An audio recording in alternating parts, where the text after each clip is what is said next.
Lalu bagaimana kita bisa mendapatkan data-data primer? Bisa aja. Pertama adalah kalau memang Gibran betul sekolah di Orchid Park Secondary School, kan dia tidak sekolah privat di situ. Pasti dia punya teman, ya. Dan andai kata dia klaim bahwa dia lulus dari situ, maka akan ada foto buku tahunan. Ya, yearbook itu di seluruh dunia, terutama di sekolah internasional itu adalah sebuah kewajiban. Jadi kalau memang Gibran ini lulus dari Orchid Park Secondary School, pasti ada yearbook. Dan kita mestinya kalau nanti kita akan investigasi ke Singapura, kita akan diberi tahu.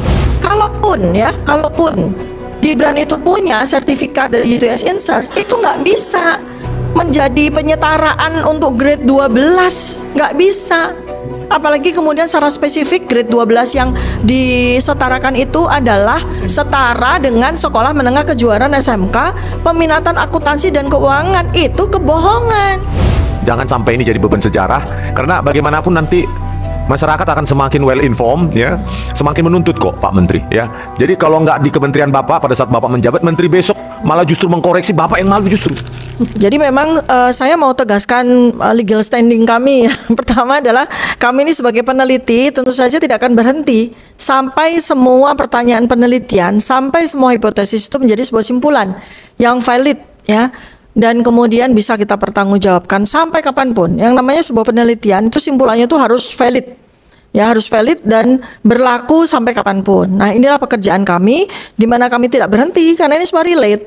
Ini kan sebagai sebuah kelanjutan, karena berdasarkan dari penelitian kami terkait dengan ijazah bapaknya Gibran, ya, ini kok tampaknya menjadi sebuah prototype yang kemudian di copy paste, ya, menjadi sebuah pattern yang kemudian diuji cobakan kepada anaknya dan setengah berhasil.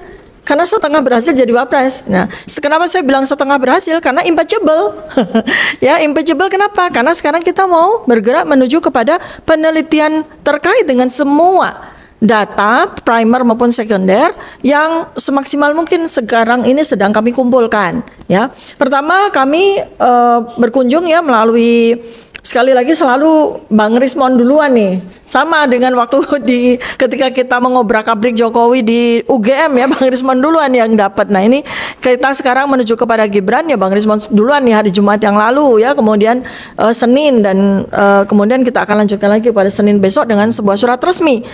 Kenapa harus menggunakan surat resmi? Kenapa? Supaya ada jawaban resmi yang nanti akan kami juga sampaikan kepada masyarakat. Ini adalah sebuah situasi dan peristiwa yang public domain, ya. Yeah. Public domain, sehingga semua masyarakat itu tahu. Kita juga akan secara transparan terus-menerus melakukan update terhadap apa yang kami lakukan dan apa hasilnya, gitu, ya. Jadi mohon maaf, ya, kepada semua pejabat, kepada semua lembaga, ya, kita minta izin dengan baik, kula nuwun dengan baik, kita menunggu sampai dibukakan pintu, dan ketika kemudian kami dipertemukan, ya, Anda harus siap untuk jawaban Anda akan kita sampaikan kepada masyarakat, ya. Nah, jadi kembali kepada kronologi yang sekarang ini menjadi atensi kami dan tentu saja atensi rakyat, ya. Karena dulu sebetulnya, ya, kalau dibilang sejarah itu dari sejak 2023 saya dan Mas Roy duluan tuh yang kita curious gitu dengan riwayat atau kronologi dari sekolah. Kita belum kenalan. Oh, enggak dengan Pak Roy. Oh, sudah kenal, sudah kenal lama, dan kita secara independen kita curious gitu. Karena memang kita punya riwayat. Saya sendiri, anak saya kuliah di Australia dan anak-anak saya itu kuliah di sekolah internasional. Jadi kami kan sangat familiar dengan dengan kronologi dari sekolah-sekolah internasional, apakah itu di Indonesia sendiri, apakah itu di Singapura, apakah di Australia gitu. Dan dari awal kami sudah melihat ada kejanggalan-kejanggalan besar, ada loophole yang saat ini sedang kami teliti, ya. Jadi saya mau berangkat dari penjelasan dari Prokompim. Ya, Prokompim itu apa? Prokompim itu adalah portal layanan publik protokol dan komunikasi pimpinan kota Surakarta. Ya, ini ketika Gibran menjadi wali kota Surakarta, si Prokompim ini menyampaikan sebuah risalah terkait dengan riwayat Gibran, ya. Ini ada hal yang menarik, ya. Jadi ini Prokompim itu seperti ini, Anda bisa cek di websitenya, ya. Prokompim ada websitenya, prokompim.surakarta.go.id. Anda bisa cek apakah ini masih ada atau tidak, atau udah mereka hapus, ya. Tapi ini kami sudah dapatkan, ya. Jadi di Prokompim ini ada cerita ketika Gibran menjadi wali kota. Dok, kita time out beberapa detik, mau ganti baterai sebentar. Oke, saya lanjutkan ya. Jadi di laman Prokompim ini ada kalimat yang menarik. Saya saja sebagai peneliti yang biasanya sangat detail ya, baru sadar sekarang ya, baru sadar pada saat kami melakukan penelitian. Jadi saya bacakan, nanti Anda sendiri bisa ini ya. Sejak kecil, Gibran Rakabuming Raka menetap di Solo. Ya. Tetapi saat sekolah menengah pertama, dirinya pindah ke Singapura. Nah, berarti belum lulus. Ya, jadi menurut Prokompim ya, saat sekolah menengah pertama dirinya pindah ke Singapura. Artinya apa? Artinya Gibran pindah ke Singapura belum selesai atau belum lulus dari SMP. Ya, saat sekolah menengah pertama dirinya pindah ke Singapura dan kemudian melanjutkan sekolah setingkat sekolah menengah atas di Orchid Park Secondary School. Nah, ini yang bohong ya atau yang tidak akurat tuh di sini kan? Ya, ini yang perlu saya jelaskan lagi ya. Jadi kemudian tadi sudah secara panjang lebar sudah disampaikan oleh Bang Rismon ya. Sekarang kita akan mencoba untuk mencari data-data primer tambahan yang kita pakai untuk memperkuat. Seandainya kita tidak bisa dengan alasan bahwa publik Undang-Undang Keterbukaan Informasi Publik Nomor 14 Tahun 2008 nggak nyampe Singapura nih gitu ya. Nah, lalu bagaimana kita bisa mendapatkan data-data primer? Bisa aja. Pertama adalah kalau memang Gibran betul sekolah di Orchid Park Secondary School, kan dia tidak sekolah privat di situ. Pasti dia punya teman ya, dan andai kata dia klaim bahwa dia lulus dari situ, maka akan ada ini yang jelas ya, akan ada foto buku tahunan. Ya, yearbook itu di seluruh dunia, terutama di sekolah internasional itu adalah sebuah kewajiban. Jadi kalau memang Gibran ini lulus dari Orchid Park Secondary School, pasti ada yearbook. Dan kita mestinya kalau nanti kita akan investigasi ke Singapura, kita akan diberi tahu. Jadi kapan sih Gibran itu mengklaim dirinya lulus dari Orchid Park Secondary School? Kalau dari data KPU kan tahun 2002 sampai 2004, 2 tahun kan. Tapi ternyata berdasarkan informasi dari Sekretaris Dirjen itu bukan 2002 sampai 2004, tapi awal 2003 sampai 2004 kan, bukan dari 2002 ya. Nah, berarti ya kemungkinan besar Gibran tidak ada namanya di yearbook. Nah, kita bisa buktikan itu. Ya, kita bisa buktikan. Artinya kalau Orchid Park Secondary School ini menurut data yang kami dapatkan, ini data akurat ya, berdiri tahun 1999, kemudian beroperasi tahun 2001. Tapi sebelum ada di sekolah yang sekarang, dia pertama kali ketika membuka itu buka di ruko di tahun 99. Artinya boleh kita asumsikan bahwa dia sudah menerima murid gitu ya. Coba kalau misalnya kita hitung dari 99, 2000, 2001, 2022 itu baru ada kelas 8 atau 9. Belum ada kelas 10. Jadi dia pun tidak mengikuti kelas 10-nya di Orchid Park Secondary School. Jadi kemungkinan besar dia tidak ada namanya di yearbook. Jadi itu adalah bukti primer ya. Kemudian setelah itu kita bisa juga mencari ya, selama dia mengklaim sekolah di Orchid Park Secondary School, itu ada macam-macam ya. Pertama mulai dari raport.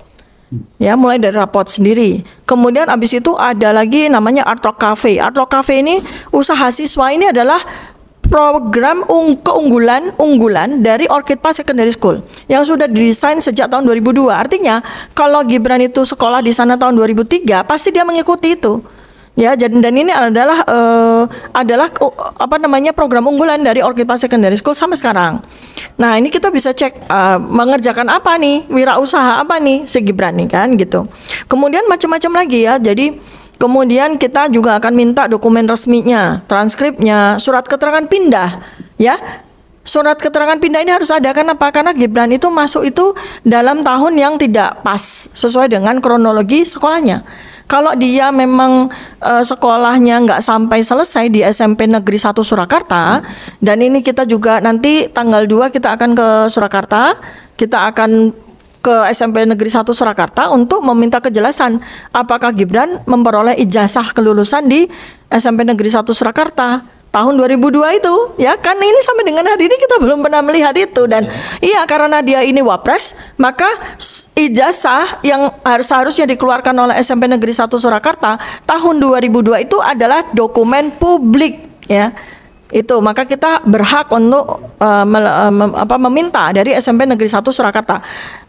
Qadarullah Gibran sekolah di SMP negeri yang didanai oleh APBN. Nah, sehingga semua dokumen yang ada dari yang diproduksi oleh SMP Negeri 1 Surakarta itu adalah dokumen publik ya. Kalau swasta mungkin mereka akan berkelit ya, nggak dapat dana APBN gitu. Alhamdulillahnya, puji syukurnya dia sekolah di SMP Negeri 1 Surakarta. Dari situ kita bisa cek apakah memang dia lulus. Dan kalau dia lulus dari SMP Negeri 1 Surakarta, maka mengapa Prokompim itu menyatakan bahwa dia pindah ke Singapura di masa sekolah menengah pertama. Nah, ini loophole-nya dulu lagi ya.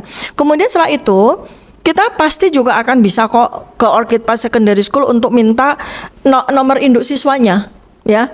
Easy Link School-nya, ID, MOE student ID-nya itu harus ada. Dan itu kan seharusnya sudah digital.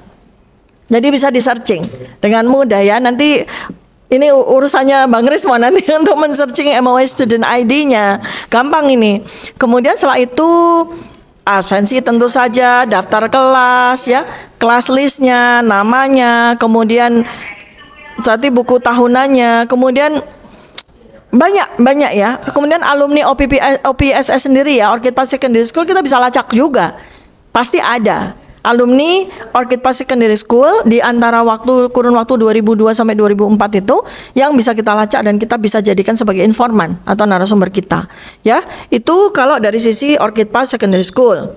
Yang udah banyak nih yang kita bisa tulis suratnya itu kepada Kementerian Pendidikan Dasar dan Menengah ya, yang akan kita sampaikan di Senin. Mudah-mudahan kan diklaim kan Bu ya, ada apa?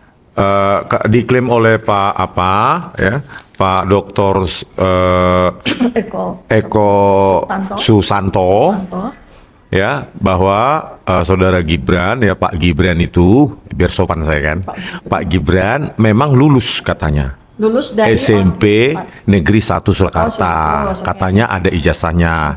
Nah, kalau yang di Orchid Park itu kelas 10, kelas 11 ada reportnya, raportnya. Semoga saja ya. Saya berharap tidak ada manipulasi lah di situ. Betul-betul ada. Betul-betul ada. Dan yang kita pertentangkan adalah ini saja. Mudah-mudahan. Mudah-mudahan semua seperti yang diklaim.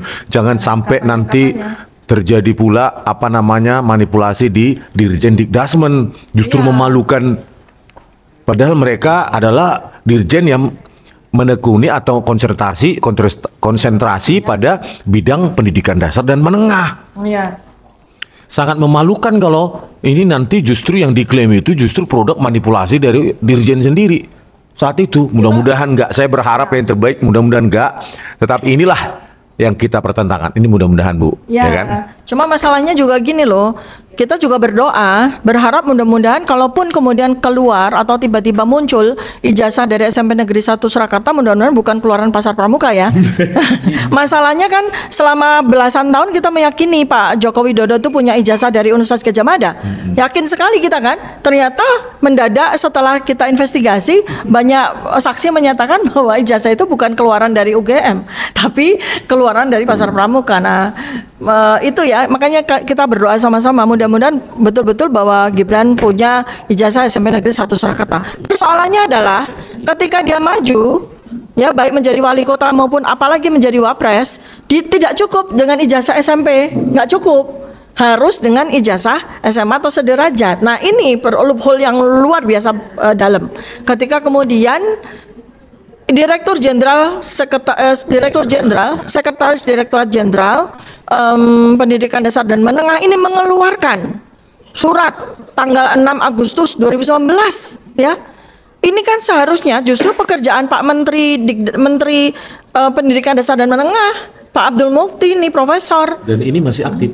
Pak Sutanto ini masih aktif ya. Artinya ini kan menjadi sebuah pertanggungjawaban secara kolektif ini. Bukan hanya kemudian Pak Menteri sampaikan, oh ini adalah kebijakan dari Mas Menteri rezim lalu. Bukan, kalau Anda tidak mengusut ya surat keterangan ini, Pak Menteri tidak mengusut ya, Anda bisa kena kesalahan kolektif loh ya. Justru ini kami ini membantu, RRT ini membantu Bapak untuk memperjelas soal validitas ya dari surat pernyataan ini, karena ini adalah satu-satunya dokumen yang bisa yang digunakan oleh Gibran Ya, jelas kalau di SMA kita nggak usah pertanyakan, dia nggak punya ijazah SMA.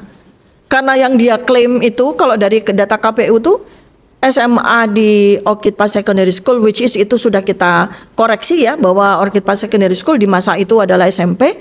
Kemudian udah batal nih ya SMA di situ. Kemudian UTS Insert sudah jelas ya, banyak sekali saksi prominent yang menyatakan bahwa UTS Insert itu bukan SMA. UTS Insert itu adalah kursus ya, atau foundation ya. Bahkan ya ini saya koreksi juga, bukan matrikulasi, bukan, preparation level untuk bisa masuk UTS, dan itu UTS benar-benar hanya berlaku untuk UTS dan tidak bisa digunakan untuk universitas yang lain, apalagi nyebrang benua ya, benua Australia nyebrang ke benua Asia. Misalnya dia lulus dari sini ke Unpas, daftar ke Unpas Indonesia pasti nggak diakui. Nggak diakui. Sekarang di universitas di benua Australia aja, misalnya dia mau daftar ke Melbourne Uni atau ke Victoria Uni, nggak diterima karena ini khusus, UTS Insert ini khusus untuk mempersiapkan preparation level untuk mahasiswa yang memenuhi syarat masuk ke UTS. Ya, ada penjelasan juga ya. Saya juga ini tidak verified ya, tapi ada penjelasan juga bahwa UTS Insert yang ditempuh oleh Gibran dalam waktu apa itu, kurun waktu 2000 berapa tuh, 2004 sampai 2005 itu ternyata dia tidak lulus untuk masuk ujian UTS. Dia nggak lulus masuk ujian karena memang UTS Insert itu kan untuk menuju kepada UTS. Tapi begitu dia ikut katakanlah si Penmaru atau UMPTN-nya ya, SBNPT atau UTBK itu masuk UTS, itu nggak lulus gitu. Tapi menurut klaim Pak Doktor apa namanya, Eko Susanto yang menjabat saat ini, ya, ada komplain terhadap anunya. yang menjabat saat ini Pak Eko Susanto ya sebagai sekretaris Dirjen Dikdasmen itu Mr. Gibran itu memiliki sertifikat dari UTS Insert ya, Foundation Studies Certificate semacam itu gitu loh. Itu klaimnya lah Bu ya. Ini kembali lagi kan kita juga pertanyakan ya, karena kita tidak menerima klaim, kita tidak menerima narasi, tapi kita menerima bukti ya. Jadi tadi dua bukti yang nanti kita akan verifikasi lagi di hari Senin insya Allah. Ijazah SMP Negeri 1 Surakarta yang diklaim oleh Sekretaris Dirjen itu, dan kemudian sertifikat ya kelulusan dari UTS Insert itu kita akan minta supaya jangan kebiasaan pejabat untuk memberikan pernyataan bersifat naratif kayak Profesor Ova Emilia. Nggak bisa, kita tidak terima ya, masyarakat tidak terima, ilmiah pun tidak terima ya, narasi-narasi seperti itu kalau jangan jadi kebiasaan. Nah, balik lagi kepada UTS Insert, kalaupun Gibran itu punya sertifikat dari UTS Insert, itu nggak bisa menjadi penyetaraan untuk grade 12, nggak bisa. Apalagi kemudian secara spesifik grade 12 yang disetarakan itu adalah setara dengan sekolah menengah kejuaraan SMK peminatan akuntansi dan keuangan. Itu kebohongan. Karena UTS Insert adalah preparation level untuk masuk UTS itu mata pelajaran nantinya bahasa Inggrisnya, kemudian mata pelajaran umum ya, semacam TPA seperti itu. Bukan kemudian dia ikut kelas 12 untuk akuntansi dan keuangan. Di mana bisa disetarakan seperti itu? Ini hal yang selain kebohongan juga hal yang sangat konyol gitu loh. Makanya ya saya interupsi aja biar disisip-sisipkan ya informasi, karena Bu Tifa kan nggak datang kemarin ya, pergi ke mana, ke arsip ya. Saya ke. Nah, makanya pada saat itu ketika kita minta ke Pak Dr. Eko Susanto ya sebagai pejabat sekretaris Dirjen Dikdasmen saat ini supaya dihadirkan Pak Sutanto ya sekretaris Dirjen Dikdasmen pada tahun 2019 ya pada saat Menteri Nadiem Makarim menjabat, itu supaya dihadirkan, tapi Pak Eko ya tidak bisa menghadirkan karena bukan otoritasnya. Jadi yang bisa menghadirkan siapa Pak? Saya tanya. Pak Menteri. Jadi sebenarnya otoritas Pak Menteri ini sebenarnya ya sangat diharapkan untuk dipakai untuk menanyakan Pak Sutanto ini. Sebenarnya cepat sih beres ini begitu menurut saya. Ya. Kalau ada niat baik ya. Ya. Jadi Pak Menteri Pendidikan Dasar dan Menengah ini sekali lagi kami RRT ini berniat untuk membantu Bapak, menolong Bapak ya. dalam keinginan kami untuk memperjuangkan kebaikan dan kebenaran bagi bangsa Indonesia. Kita sama-sama, Pak. Ya, sekarang kita bisa, Bapak nggak bisa cuma bilang bahwa oh itu kebijakan menteri yang lama, nggak bisa begitu. Karena ini sudah dibuka oleh publik dan kita bersama-sama membangun kebenaran. Konsekuensinya nggak usah khawatir, Pak. Apa sih konsekuensinya? Karena aneh juga ya, waktu kami hadir, saya pun ikut ya membersamai waktu di Dikdasmen, walaupun tidak sampai selesai karena kita berbagi tugas. Kami kan insya Allah tanggal 1 Oktober nanti akan ada diskusi nasional para tokoh. Ada 3 jam tuh nanti. Ya, dan mereka beliau berdua, RR berdua ini masih nunggu sampai jam setengah 3. Jam berapa tuh? 2 ya? Iya, pokoknya 3 jam. 3 jam ya menunggu. Nah, itu tidak diberi pintu, tidak diberikan akses untuk masuk, dijaga sama satpam. Panas. Itu kan sangat tidak manusiawi dan kemudian menunjukkan justru Anda semua itu ketakutan. Pertanyaan kita adalah apa sih Anda takutkan? Ketakutan apa? Kan bukan Anda yang melakukan gitu loh. Jadi ini oknum yang melakukan, bukan Dikdasmen yang melakukan. Kenapa semua pejabat menjadi ketakutan? Presidennya udah ganti, Pak Menteri. Anda dilantik bukan oleh Joko Widodo, Anda dilantik oleh Prabowo Subianto. Anda itu anak buahnya Pak Presiden Prabowo Subianto. Jadi kalau ada kesalahan yang dilakukan oleh menteri dahulu itu bukan tanggung jawab Anda. Justru tanggung jawab Anda dalam membuka kebenaran, bukan ikut-ikutan menutupi. Sehingga kebohongan ini menjadi sebuah kebohongan yang bersifat selain kolektif, itu juga bersifat terus-menerus. Mau sampai menteri kapan? Mau sampai presiden kapan ini kebenaran ini? Tidak. Sekarang kita bersama-sama untuk membukanya, Pak. Kalaupun seandainya ternyata semua eligible, seandainya semuanya valid, ya, ternyata Gibran ini memang punya ijazah SMA atau suatu pendidikan yang setara lah gitu, ya, itu oke, nggak ada masalah. Itu kan tugas ilmiah. Tetapi kalau kemudian sebuah sebuah operasi kebohongan, ya, operasi kejahatan demi untuk membuat Gibran ini bisa jadi wali kota, demi untuk membuat Gibran ini menjadi wakil presiden, ini Anda melakukan kejahatan kolektif dan sungguh mengerikan bagi sejarah bangsa dan negara ini. Mau ada yang mau dilanjutkan? Dikit. Ya. Jadi mengaca pada kasus caleg PSI itu di Surabaya, dia punya ijazah S1 tapi tidak punya ijazah SMA dan dibatalkan pencalekannya dari PSI itu. Nggak tahu tahun 2024 atau 2019, kalian bisa search itu. Bagaimana caranya dia bisa di search, Bu, coba. Ya, bisa dapat. Nah, itu ya itu mirip seperti ini, tetapi kan kalau ini dilanjutkan ke UTS kan harusnya kan ya. Nah, jadi seperti itu. Kenapa hal yang berlaku untuk caleg PSI tersebut, ya, dia punya ijazah S1 tidak punya ijazah SMA, itu dibatalkan. Kenapa Gibran justru harusnya diperlakukan yang sama? Harusnya pada saat pencawapresan setidaknya itu KPU harusnya menindak atau memperlakukan perlakuan yang sama terhadap Gibran. Ini gitu loh. Ini yang jadi jangan perlakuan untuk Gibran berbeda. Harusnya cawapres harusnya aturan ya jauh lebih ketat dong daripada hanya sekedar caleg biasa. Ya, jadi oleh karena itu ya yang kita harapkan niat baik aja lah dari Pak Menteri. Jangan sampai ini jadi beban sejarah, karena bagaimanapun nanti masyarakat akan semakin well informed, ya, semakin menuntut kok Pak Menteri, ya. Jadi kalau nggak di kementerian Bapak pada saat Bapak menjabat, menteri besok malah justru mengkoreksi, Bapak yang malu justru. Kalau menteri berikutnya yang mengkoreksi, seharusnya it is the time. Sekarang waktunya Bapak untuk mengkoreksinya supaya dikenang oleh sejarah bangsa Indonesia. Oke, gitu aja. Kita ya. Iya. Oke, Bang, makasih.